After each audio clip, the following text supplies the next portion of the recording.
LGBT. Now I can't behave. I feel it in my feet on the streets.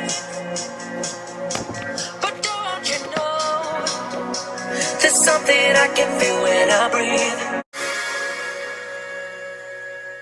DJ Tezza here on G Radio LGBT, broadcasting across the United Kingdom. Well, we've got our lovely, our first ever interview for our new G Radio LGBT. And I've got my dear friend on.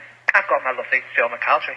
Hi, Joe. Oh, I feel very privileged that I'm your first interview. How are you doing? I'm fine, thank you. How are you? I'm very well. I'm very, very well. I've actually lost my voice today, but but other than that, I'm all right. You're coming over to Bridlington soon, I am, yes. I'm kind of on tour right the way through the summer doing a lot of shows. And I wanted to kind of do some places I've never been to before.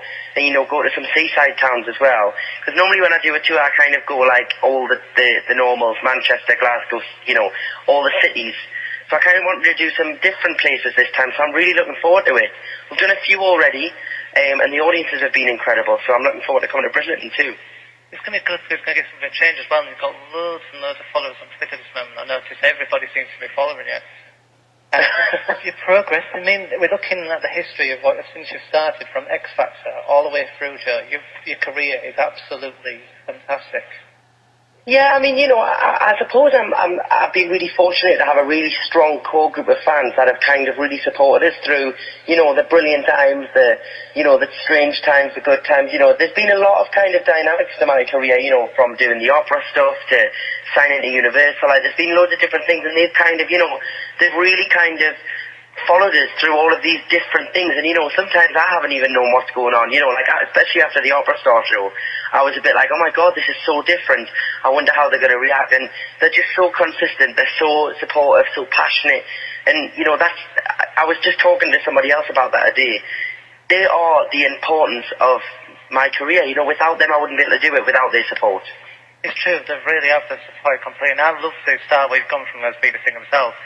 From pop to opera, you've just taken to it. Well, yes. It might look like that. I always explain that I'm a bit like a swan, where I look very graceful on the water, but my legs are going like ridiculous underneath the water. It's all an illusion. I make it look like it's sticky, but it was really hard to learn at first. And and I have to have a certain amount of dedication to it if I still want to do it in my shows, because it is a really regimented way of singing. So I do have to discipline myself a lot when I'm singing that kind of stuff, because it's not as free as pop music. It's not as, it's a lot more disciplined of a style of music than it is with pop. So, but the luxury I get is I get to sing both, and I've managed so far to incorporate them both into my career, and I feel really fortunate that I've been able to do that, because, especially in the UK, people try and put you in a box sometimes, and it doesn't always work if you try and do two different things. So I've been really fortunate that people have kind of welcomed both sides of me music. They have done as well. I think that's one thing you have done is the opera is brilliant. I trained in opera myself. It is difficult, and the pop side is it's fine, but when you did the opera one, wow. You did very good training on it, though, I've got to admit.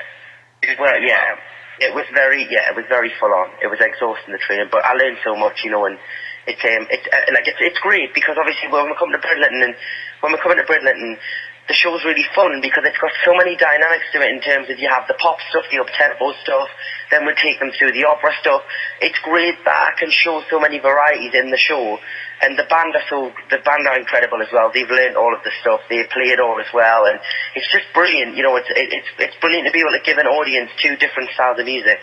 And you do as well, and you've hit America, as I've seen on Twitter as well. Well, a little bit, yeah.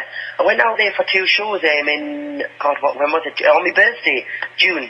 Went out there in June, got asked to do a big Pride festival out in Pittsburgh, which was incredible. I was supporting Adam Lambert, which was another, it was fantastic to be asked to go and do that. And I kind of wasn't sure what to expect. I didn't know if anybody would know, but the crowd went absolutely crazy. They were screaming for more, and they've been asking, they're desperate for me to go back. So I feel really lucky that I've been asked to do that. It's quite rare that you get asked to go out there when you're not actually releasing an album there yet. So the fact that they asked for when we haven't done an album there, it's looking very positive. So it's exciting. It's good though, to be honest, if you've done that, it's absolutely hitting America like that. I mean, I looked at the videos this morning, and I mean, you've got the standard ovation off them all. It's brilliant.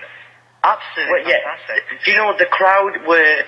Because, you know, I've done shows before at some places where they haven't necessarily been my fan base or something like that, and you never know really what to expect from an audience, whether they're really going to take to the music or whether they're going to be interested or whether they're going to lose interest, you know, because you know, if you go and watch a show, it is quite difficult to engage into somebody that, you know, into the music if you haven't heard it before.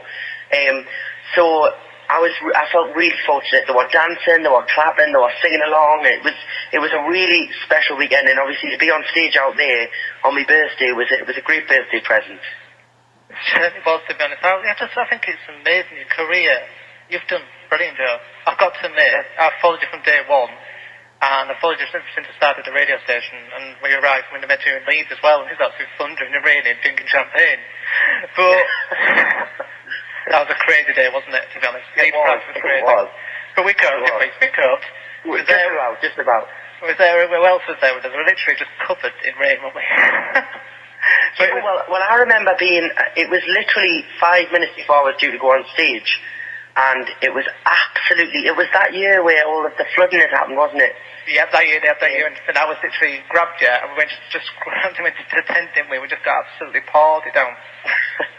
It wasn't fun. And I was like, and then I remember there being a break in the rain, and I said to me, I was like, get the music started, get the show going before it rains again. If it rains, I'll perform through the rain. Let's get on before everybody goes home. Because everybody was getting absolutely drenched, but it was a great day, it was fun. It was good for we had two shoes there as well, didn't we, as well? And then the back as well. So it was quite a good time. We had an absolutely fantastic time at Leeds Pride as well. We've had some really good times. We've done some really good stuff, and I'm looking forward to something new. Are we going to get something new then from you, Joe? Yeah, well, I'm kind of in the studio at the minute doing lots of writing sessions and stuff, and kind of looking at some different styles of music for the new album. But I kind of want to try and I don't want to put a kind of limit on what I'm recording, so I'm not kind of giving myself a brief as of yet to what the album's going to be. I'm just kind of trying all different stuff, you know, because I've done 4 albums now. This will be the 5th one. I want to do something fun, but at the same time, you know, show that kind of, I don't know, like, with every album that I do, I want to show progression, obviously, but I feel like I should really take my time with this one and make sure that I'm happy with the kind of sound that I want to go to. So I've been trying classical stuff, I've been writing up-tempo stuff, been writing ballads, I've been covering songs. I'm just kind of compiling a load of stuff together, and then I'm going to bulk it all together and listen to what kind of fits the most and feels right. You're right, that's what I mean. If you feel something what's right for you, you will do it, and you'll feel comfortable singing it. Exactly. And, you know, I kind of feel like I perform at the shows and I do all of the songs and stuff. I feel like I really know what the fans want in terms of music styles and stuff. I feel like I know what they react to.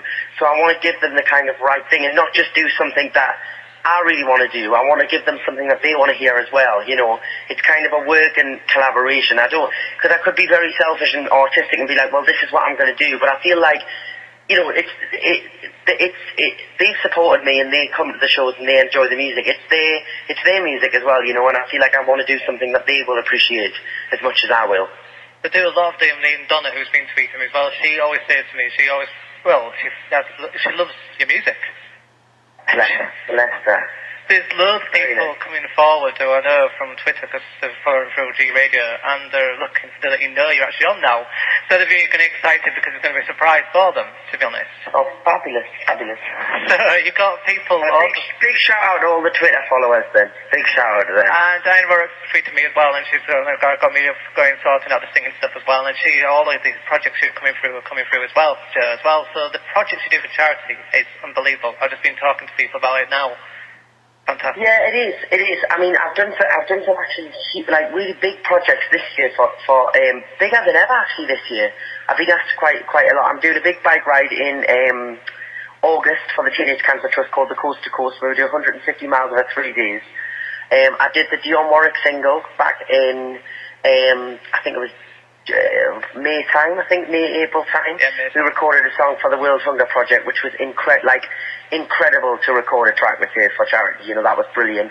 And I did another one just at the early half of the year with the Royal Milk Choir for prostate cancer. So I'm always kind of, you know, I'm fortunate enough to get a lot of media attention and on a public platform. I feel it's important, you know, to give back and do things that, you know, you can use your profile to help other people in need, you know. So I feel like it's a duty that I should do because of the position that I'm in.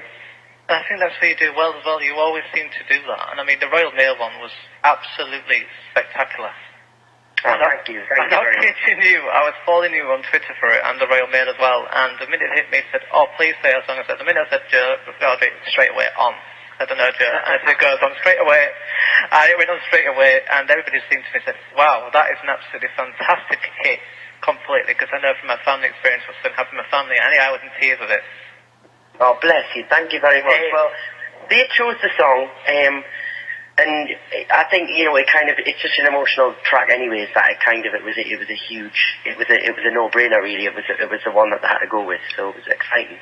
It is, because some of these songs are so emotional, and I think that's what people like about them. They get the feeling of it's just your music and the songs that you actually sing as well. You sing beautifully as well. I love that. They sing a feeling, and you get that kind of. You know, I think a song is a mini story. You know, whether it's a pop song or a ballad or anything, it's a mini story. The lyrics are a story telling you something. So I always feel like you've got to kind of pour the emotion in it.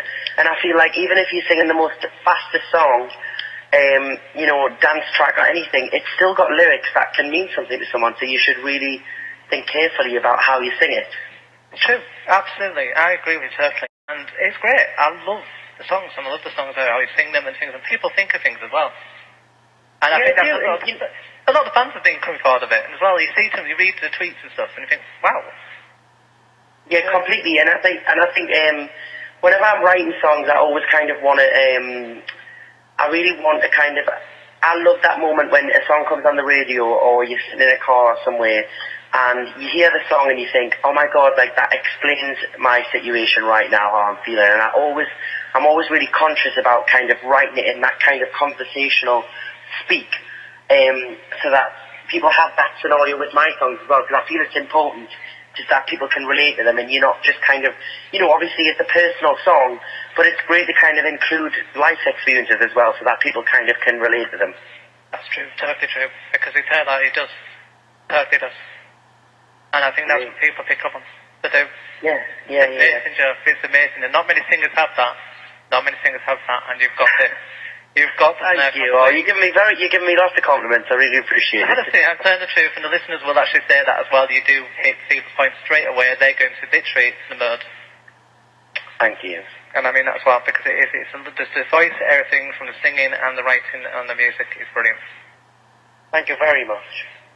But yes, we're looking forward to having you back here in Yorkshire, and I hope they're going to see you soon as well again. I'll probably catch up with you at the Bridlington as well. Yes, definitely. And I hope you enjoy the show. Yeah, I'm looking forward to it. I really am. It's going to be absolutely brilliant, and it's going to be absolutely fantastic to catch up with you as well. And thank you for doing the interview, by the way. Pleasure.